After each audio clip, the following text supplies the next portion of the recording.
Someone in your life owns a kitten. Their phone is overflowing with tiny paw photos, they rush home early to feed it, and they talk about the animal like it has a full personality, a mood, a whole inner life.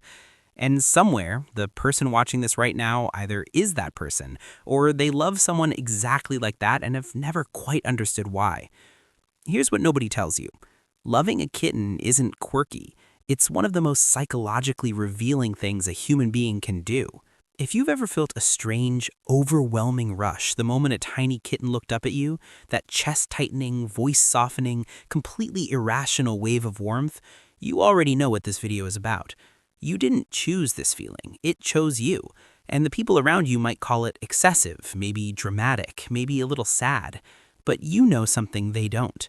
This video is going to show you exactly why what you feel is not only real, it is deeply and beautifully human. You're about to understand yourself in a way most people never get the chance to, and that alone is worth the next few minutes. Let's start inside the brain.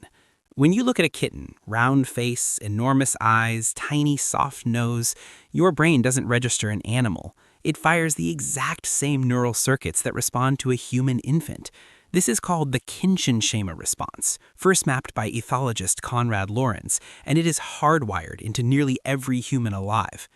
The specific features that trigger it, eyes that are large relative to the face, rounded, soft proportions, small, helpless size, are biological signals your brain reads as protect this, nurture this, stay close to this. Kittens activate that system almost perfectly. They are, from a purely neurological standpoint, baby-shaped. Your brain does not pause to ask questions. It simply responds every single time. But here is where it gets genuinely fascinating. A 2012 study published in PLOS One found that viewing cute animal images measurably improved participants' focus and fine motor performance on tasks immediately afterward. Think carefully about what that means. Your brain treats cuteness as something worth slowing down for, something worth paying close attention to. It is not distraction, it is recalibration. Kittens force your entire nervous system to downshift, and for the people who love them most intensely, that downshift is not accidental, it is necessary. Think of it like a biological reset switch. You move through a world that is constantly loud, relentlessly demanding, sharp at every edge. Then you walk through your door and a tiny creature with warm fur and zero understanding of deadlines climbs onto your chest. Your cortisol, the primary stress hormone, begins to fall. Your oxytocin, the bonding, warmth, and trust chemical, rises. You are not escaping reality. You are being chemically returned to a version of yourself that actually feels safe enough to exhale. That is not weakness. That is your body doing exactly what it was designed to do. Now, what does it say about the specific person who feels all of this most deeply? Psychologists studying empathy have found consistently that people who are strongly drawn to caring for small animals score higher on empathic concern, the type of empathy that doesn't just feel something, but moves you to act on it. These are people whose nervous systems are finely tuned to vulnerability. They detect suffering quickly. They respond to helplessness not with indifference, but with a kind of urgent tenderness. A kitten is a magnet for exactly that kind of person because it represents the purest form of trust that exists. It cannot fake how it feels. It does not perform safety. It simply exists and asks one wordless question: are you someone I can trust? And people who love kittens answer yes, without hesitation, every single time. If you're that person, hit subscribe, because this channel was made for the way your mind works. Society has a ready-made story for you.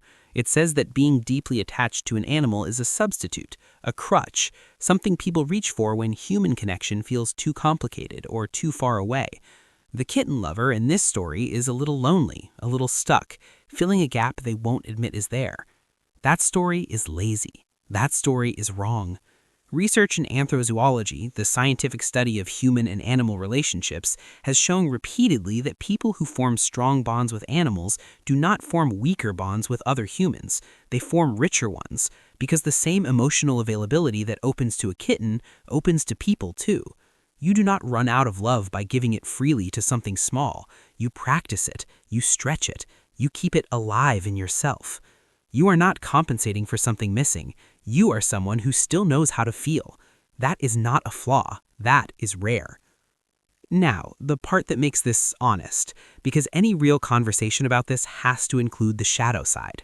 Sometimes the comfort of a kitten can become something heavier. When caring for a small animal becomes the only place a person feels genuinely safe, when human relationships start to feel too unpredictable, too painful, too likely to disappoint, the kitten shifts from comfort to cover. One version of this love expands your world, the other quietly shrinks it. The line between them is simple. Does your love for your kitten make you more open to life or more closed off from it? One is peace, the other deserves a closer look. Know which one you're living. But for the vast majority of people who love kittens, that love is clean. It is uncomplicated in the deepest possible sense.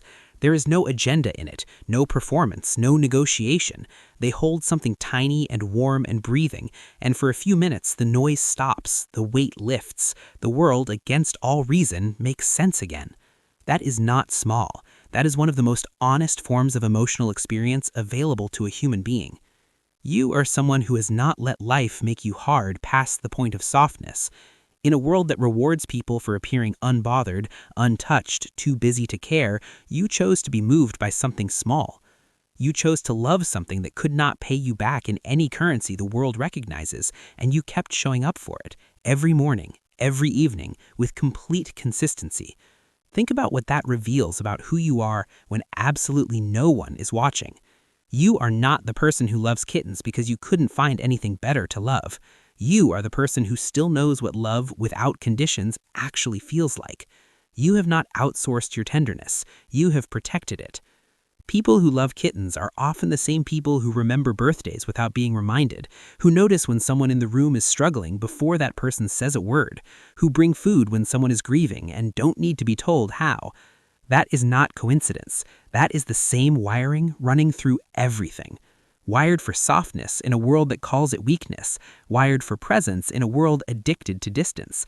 That is not something to explain away. That is something to carry with you. Tell me in the comments, do you think people who love animals this deeply are genuinely more emotionally intelligent, or do you think it's something else entirely? I want to see where the audience lands on this one. And if this video felt uncomfortably accurate, the next video on PsycoLogic goes even deeper into the psychology of people who seem completely fine on the outside but feel absolutely everything underneath. It will change the way you see the most composed person in your life. Watch it. You'll understand immediately why.